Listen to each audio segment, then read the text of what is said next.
سابق M P اے میاں طارق محمود نے وزیر اعظم پاکستان شہباز شریف سے وزیر اعظم ہاؤس اسلام آباد میں ملاقات کی، جس میں ملکی اور علاقائی امور پر تفصیلی تبادلہ خیال کیا گیا۔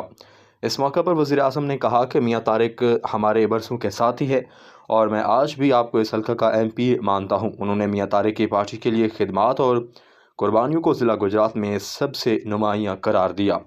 وزیر اعظم نے میاں طارق سے ان کے صاحبزادوں میاں شیر افغن اور میاں طاہر محمود کے بارے میں بھی سوال کیا اور کہا کہ انہیں جلد ہی وزیر اعظم ہاؤس بلایا جائے گا۔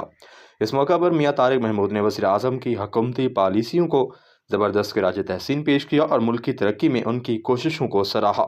ملاقات کے دوران باہمی احترام اور پیشہ ورانہ ماحول میں امور زیر غور آئے اور مستقبل میں بھی تعاون جاری رکھنے پر اتفاق کیا گیا۔